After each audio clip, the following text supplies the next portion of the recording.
आज के ज़माने में साइबर क्राइम दिन ब दिन बढ़ता जा रहा है और ऐसे में आप अपने बच्चों को कैसे प्रोटेक्ट करें, ये सबसे बड़ा सवाल उभर कर हमारे मन में आता है। आज हमने देखा कि महाराष्ट्र हो, देश के अन्य राज्य हों, सभी जगहों पर सरकार की तरफ से, एनजीओज़ की तरफ से कैंपेन चलाए जा रहे हैं, मुहिम चलाई जा रही हैं। लेकिन आप अपने बच्चों को प्रोटेक्ट कैसे कर सकते हैं, ये हम सीधा एक साइबर एक्सपर्ट या फिर जो उन्हें इन्वेस्टिगेट करते हैं उनसे जानते हैं। हमारे साथ मिस्टर रितेश भाटिया हैं। सर, सबसे पहले तो आपका स्वागत है इंडिया टीवी पर। Thank you so much. आपसे पहला सवाल यही होगा कि जिस तरह से आज की दुनिया में एक एक्सपोजर बच्चों को मिल रहा है, गेम्स हैं, ऑनलाइन गेम्स हैं, लगातार ऐसे गेम्स हैं जिसमें आप सामने वाले पर्सन को नहीं जानते कि वो कौन है, किस मानसिकता का है। तो ऐसी परिस्थिति में आप अपने बच्चों को कैसे प्रोटेक्ट करेंगे? देखिए, जहाँ तक बच्चों को प्रोटेक्ट करने की बारी आती है ना, तो वहाँ पर मैं बता रहा हूँ कि यहाँ पे 3 स्टेक होल्डर जिसको हम बोलते हैं, उनका एक बहुत बड़ा रोल होता है। एक है पेरेंट्स का, ठीक है, और यहाँ पर पेरेंट्स ने क्या करना चाहिए ना, एक्चुअली अपने चिल्ड्रंस के साथ है ना, अपने बच्चों के साथ डिनर टेबल पे या कुछ भी कहानी के माध्यम से ना ये बताना चाहिए कि क्या क्या अलग अलग प्रकार के क्राइम हो रहे हैं। बच्चों को तो आपको मालूम है कि कहानियों का बहुत ज़्यादा शौक होता है वगैरह सुनने का, और स्पेशली क्राइम रिलेटेड तो उनको और ज़्यादा अच्छा लगता है। तो ऐसे में उन्होंने बताना चाहिए कि ये सारी चीज़ें हो रही है, ट्रोलिंग हो रहा है, बुलिंग हो रहा है, हैरेसमेंट हो रहा है, बड़े जो हैं उनके साथ हम उनसे सेक्सटॉर्शन, रिवेंज पोर्नोग्राफी, ये क्योंकि यही सारे क्राइम्स हैं जो बच्चों के अंदर है। गिन चुन के 8-10 कैटेगरीज है, उन बच्चे के एज के हिसाब से आप उनको एक वो पर्टिकुलर चीज़ बता दीजिए। दूसरा जो स्टेक होल्डर है वो है स्कूल ने ना कंपल्सरीली ये जो सब्जेक्ट है साइबर हाइजीन करके जैसे हम कह सकते हैं, उसको इंट्रोड्यूस करना चाहिए। और वो उसी स्टैंडर्ड से इंट्रोड्यूस कर लो जब आपको लगता है कि उसी स्टैंडर्ड में बच्चे डिजिटली एक्सपोज्ड है, जो कि अगर आप देखोगे तो फर्स्ट स्टैंडर्ड से ही है। तो फर्स्ट स्टैंडर्ड के हिसाब से उनको उतनी वो हाइजीन चीज़ें बात कीजिए। थर्ड है गवर्नमेंट। सरकार ने ऐसा करना चाहिए कि सारे स्कूल्स, भले वो प्राइवेट हो या कि गवर्नमेंट एडेड हो, उनको ये कंपल्सरीली कि साइबर अवेयरनेस करके जो एक सब्जेक्ट है वो उन्होंने फोर्स करना चाहिए और बोलना चाहिए कि नहीं, हमने खाली ये साइबर क्राइम अवेयरनेस, ये मंथ होता है हमारा अक्टूबर, ये सिर्फ उस टाइम पे नहीं करना चाहिए, क्योंकि आपके साथ जो क्राइम्स होते हैं वो सिर्फ अक्टूबर में नहीं होते हैं, साल भर होते बैठते हैं। तो साल भर के लिए मतलब गवर्नमेंट ने उनको बोलना चाहिए कि आप अपने करिकुलम में ये डालिए, और उन्होंने इसको देखना चाहिए कि ये एनफोर्स हो रहा है। हम ये नहीं बोल रहे एग्जाम होने चाहिए, जो भी है, अलग अलग वर्कशॉप्स होने चाहिए, कुछ भी होना चाहिए, लेकिन ये 3 चीज़ें हैं। अगर ये तीनों पेरेंट्स, स्कूल्स एंड गवर्नमेंट अगर मिल जाते हैं तो 100 मतलब बहुत चांसेस है कि हमारे बच्चे सेफ एंड सिक्योर रहेंगे इस ऑनलाइन वर्ल्ड में। सर, टेक्निकल टॉपिक होता है, बहुत ज़्यादा अगर कॉम्प्लिकेशंस हों इस टॉपिक पे बात करते हुए, एक तो जनरेशन गैप होता है, जैसे हमारी जनरेशन को समझ में आता है, एक जो बहुत ज़्यादा बड़े हो गए हैं, 60 के अप हैं, उनको नहीं आता, और बीच वालों को थोड़ा बहुत समझ में आता है। तो मेरा आपसे सवाल ये होगा कि अगर लोगों को समझाना हो आसान भाषा में, तो ये उदाहरण के तौर पर कि कैसे केसेस हो रहे हैं, आप इन्वेस्टिगेट करते हैं, आपके पास बहुत से केसेस आए होंगे, आप हमें बताएं कि बच्चों को लेकर किस तरह के केसेस अमूमन आपके सामने आ रहे हैं। ठीक है, अभी जैसे बच्चों के साथ हमारा यही है, नंबर 1 एक है, क्योंकि हमारा खुद का एक एनजीओ है साइबर बाप, तो वहाँ पे हमको ऐसे हमारे ऐप के द्वारा ऐसे काफ़ी सारे कंप्लेंट्स आते हैं। ऐसे काफ़ी सारे ऐप्स हैं और काफ़ी सारे संस्थाएं हैं जो बच्चों को हेल्प करती है, हमारी भी उनमें से एक है। तो अभी यहाँ पर जो आ रहा है, मैं हाल फिलहाल ही रिपोर्ट देख रहा था, तो सबसे ज़्यादा आ रहा है सेक्सटॉर्शन, फिर आ रहा है हैरेसमेंट। तो अभी सेक्सटॉर्शन में क्या होता है कि कहीं पे आपकी इमेजेस की, बच्चों की पहले इमेजेस मांग ली है, अच्छा किसी ने अगर दे भी दी है तो फिर उनको बाद में ब्लैकमेल किया जा रहा है। That's why it is called as sextortion, extortion with obscenity in this particular case. फिर एक रिवेंज पोर्नोग्राफी करके बहुत ज़्यादा हो रहा है, जहाँ पे ये फ्रेंड्स हैं या जो भी है आपस में न्यूज़ शेयर करते हैं, इमेजेस, अपनी प्राइवेट इमेजेस शेयर करते हैं, और उसके बाद में जाके ये लोग उनको ब्लैकमेल करते हैं जब इनका रिश्ता ख़त्म हो जाता है। हैरेसमेंट एक बहुत ही अलग लेवल पे है, गाली गलौज, ग्रुप बनाना वगैरह। तो ये ऐसे प्रकार की बहुत सारे केसेस हो रहे हैं अभी। साइकोलॉजिकल तरीके से मैं आपसे समझना चाहूँगा कि अगर कोई अज्ञात व्यक्ति हो तो मैं उससे बात भी ना करूँ, ये बहुत कॉमन चीज़ है। लेकिन ऑनलाइन प्लेटफॉर्म्स पर ऐसा क्यों होता है कि कोई अज्ञात आदमी हमें मिलता है, हम बात भी करते हैं, उसकी बातों का भरोसा भी कर लेते हैं, उसके साथ अपनी पर्सनल लाइफ की चीज़ें भी शेयर कर लेते हैं। ये क्यों हो रहा है? ये साइकोलॉजिकल माइंडसेट क्यों बनता जा रहा है? तो आपने जो ये चीज़ बताई है ना, इसको कहते हैं हम ऑनलाइन ग्रूमिंग। इसमें क्या होता है कि मैं किसी एक पर्टिकुलर व्यक्ति का, स्पेशली बच्चे का, उसका ट्रस्ट जीतूंगा। हमारे पास ये अभी 2 केसेस आए हैं। उल्टा मुंबई में भी आप सुनेंगे तो कल ही के दिन एक खबर आई है जहाँ पे एक बच्ची ने सुसाइडल हो गई थी वो, क्यों क्या हुआ था, किसी ने सामने से क्या हुआ था सर ये केस, अगर थोड़ा आप तो इस पर्टिकुलर केस में क्या हुआ था, ये जो पर्टिकुलर लड़की थी वो किसी एक स्ट्रेंजर के साथ मिली थी ऑनलाइन, उन्होंने उसका भरोसा जीत लिया, वो स्ट्रेंजर ने बात करना वगैरह सब चालू कर डाला और बाद में धीरे धीरे उससे उसकी न्यूड्स मांगने लग गया। तो ये जो ग्रूमिंग होता है, ऑनलाइन ग्रूमिंग होता है, जैसे हमें पता है एक हमारी जो फर्स्ट एवर विक्टिम थी ऑनलाइन ग्रूमिंग की, वो शायद कुछ 13 साल की थी या 14 साल की थी, और ये जो लड़का था वो मतलब लगभग 30 साल का था। उसने क्या किया था, उसको बोलता था, अरे मतलब उसको पढ़ाई में हेल्प करता था, सब ऑनलाइन करता था वो।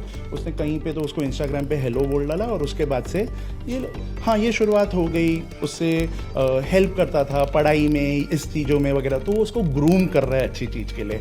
और 20-30 दिन बाद जाके वो बोलता है मैं आपको देखना चाहता हूँ कि आप नहाते कैसे हो, और उन्होंने उनका वो पूरा वीडियो ले लिया।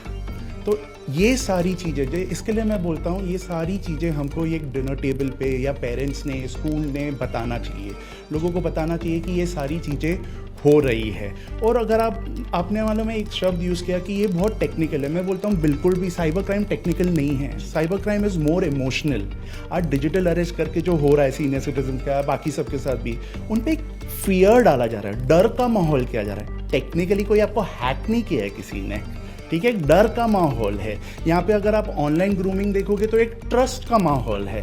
तो ये सारी चीज़ें मोर ऑफ इमोशंस पे प्ले की जाती है, टेक्नोलॉजी पे प्ले नहीं की जाती है। तो अगर आप बोलोगे कि इससे सुरक्षित कैसे रहना है, वापस से आप अपने मतलब, हम जब छोटे थे हमें क्या बोलते थे कि किसी भी स्ट्रेंजर को आप दरवाज़ा मत खोलिए, अंदर मत आने दीजिए। तो एक हिसाब से यही हो रहा है, हम उनको अंदर आने दे रहे हैं, हमारी दुनिया में आने दे रहे हैं। पता कीजिए कि कौन है, क्या है, और फिर बात कीजिए। क्योंकि अब आपका एक और सवाल था कि ये क्यों हो रहा है, कि हम इनसे क्यों मतलब बातें कर रहे हैं, या आपने ऐसे कुछ मेरे को पूछा था, राइट, कि हम इनसे क्यों इनका बातें कर रहे हैं, इनकी जानकारी दे रहे हैं। क्या हुआ पड़ा है ना, बच्चे जो पहले शाम में जाके नीचे क्रिकेट खेलते थे, फुटबॉल खेलते थे, बाहर जाते थे, अब उनकी दुनिया कहाँ हो गई है, सिर्फ और सिर्फ साइबर स्पेस में हो गई है, प्लेग्राउंड पे नहीं बची है। और क्योंकि वो साइबर स्पेस में जो भी उनको मिलता है, अब उनको लगता है ये मेरा दोस्त है। लेकिन यही चीज़ अगर वो प्लेग्राउंड पे होते थे, वो हर किसी को अपना दोस्त नहीं बनाते थे, और अगर बनाते भी थे तो आजू बाजू के लोग होते थे जो बोल सकते थे कि ये सही आदमी है या ये गलत आदमी है, ऐसे सब बातें कर सकते थे। साइबर में नहीं बताया जा सकता है। आपकी बातें सुन तो रहे हैं हम, लेकिन ये बहुत डरावनी है। जैसे अब हम तो ये तो ज़माना ऐसा आ गया है कि मेटावर्स है, VR का सिस्टम आ गया है, वहाँ पर VR के ऐसे केसेस हमने रिपोर्ट किए हैं जिसमें छेड़छाड़ हुई है महिलाओं के साथ। तो इन सब से बचने के लिए अब जो लोग मुंबई पे सुन रहे हैं, बेंगलोर, दिल्ली में हैं, वो तो फिर भी ये समझते हैं। जो ग्रामीण हिस्से में हैं, फ़ोन तो अब उनके पास भी आ गया है। ऐसी परिस्थिति में उनके साथ अगर ऐसा कुछ होता है, वो तो अपने पेरेंट्स को बताएंगे नहीं, वो तो बच्चे नहीं बताएंगे। कई बार पेरेंट्स जो बड़े लोग हैं वो भी ये सारी चीज़ें छुपा ले जाते हैं। तो ये जो माइंडसेट है, ये कैसे बदलेगा?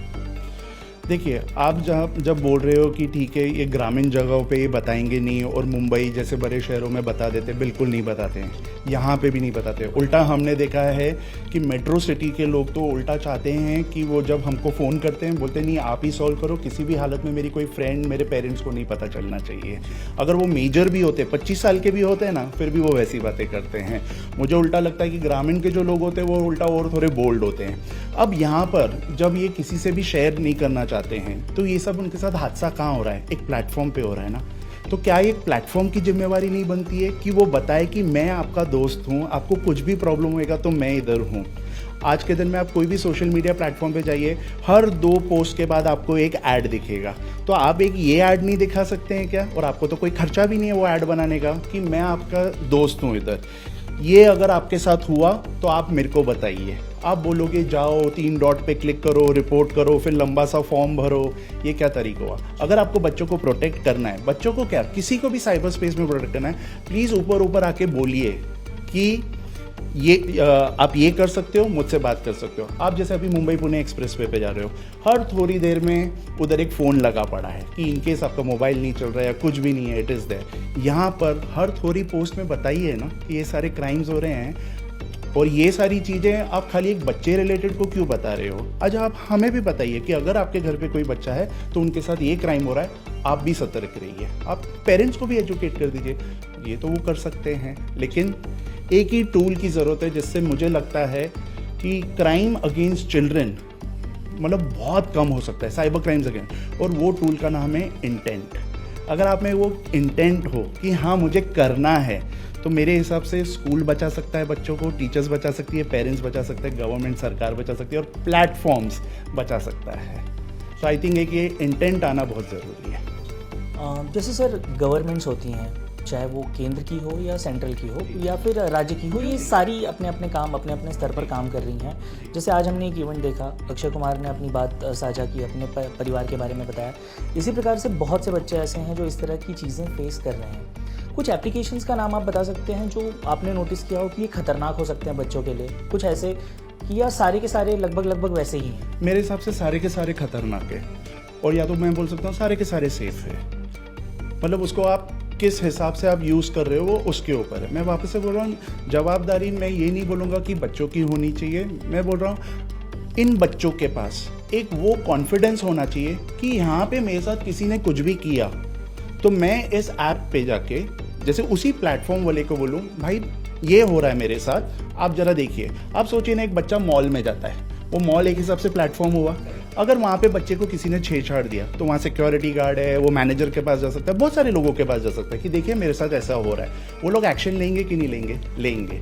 और कितना आसान है उनके पास जाना, बहुत आसान है। हर गेट पे वो सिक्योरिटी गार्ड है, मैनेजर का कैबिन उधर है, वो लोग कर सकते हैं। तो यहाँ पे भी मैं बोल रहा हूँ ये सारी सुविधाएं आप दीजिए। आप जैसे अगर अक्षय कुमार की बात कर रहे हैं, मैं ये पूछना चाहूँगा बाद में हुआ क्या, जिसने उनकी बेटी के साथ जो भी वो तस्वीरें मांगी वगैरह, उसके साथ क्या किया गया? क्या हम एक एग्जाम्पल भी सेट कर पा रहे हैं कि नहीं कर पा रहे हैं? कि हम घूम फिर के आ जाते हैं कि चलो आप अवेयरनेस करो, आप संभल के रहो, लेकिन जो कर रहा है वो तो फ्री हैंड घूम रहा है और वो अब और बच्चों के साथ करेगा। तो इसके लिए बहुत ज़रूरी है कि कहीं ना कहीं ऐसा मतलब कदम उठाया जाए कि जहाँ एक सामने वाला 4 बार सोचेगा कि बच्चे से ऐसे कुछ मांगने के पहले। आखिरी सवाल होगा आपसे कि क्या सुझाव देंगे आप पेरेंट्स को, गवर्नमेंट को, इन्वेस्टिगेटर्स को जो ऑफिशियली काम कर रहे हैं, सभी को क्या संदेश देंगे?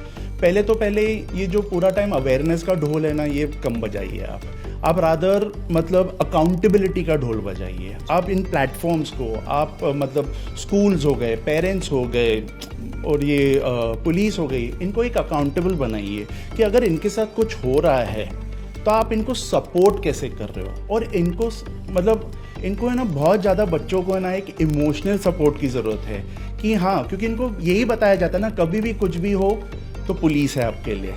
अब अगर जब ये पुलिस के पास जा रहे हैं तो उनको एक वो कॉन्फिडेंस आ जाना चाहिए पुलिस से मिलने के बाद कि हाँ यार ये उसको पकड़ के ही रहेगा या तो ये उसको बंदी करवा देगा। अब हमें पता है पुलिस को भी जो है ना वो सपोर्ट नहीं मिलता है प्लेटफॉर्म से, क्योंकि मैंने काफ़ी पुलिस के साथ मतलब काम किया है, काफ़ी केसेस पे काम किया है उनके साथ, इनको सपोर्ट नहीं मिलता है प्लेटफॉर्म से। तो प्लेटफॉर्म्स को डंडा मारने के लिए हमको सरकार की ज़रूरत है। सरकार ने उनको बोलना चाहिए भाई कम से कम बच्चों रिलेटेड तो आप क्या बात करते हो कि हम 5 दिन में बताएंगे, 10 दिन में बताएंगे, आपने तुरंत बताना चाहिए। अब आप जवाब देते हो कि हमारे पास इतना स्टाफ नहीं है, तो आपका प्लेटफॉर्म बंद कीजिए अगर इतना स्टाफ नहीं है तो। इंडिया टीवी से बात करने के लिए बहुत बहुत धन्यवाद। कैमरामैन संतोष ड्यूटी के साथ साकेत राय, इंडिया टीवी।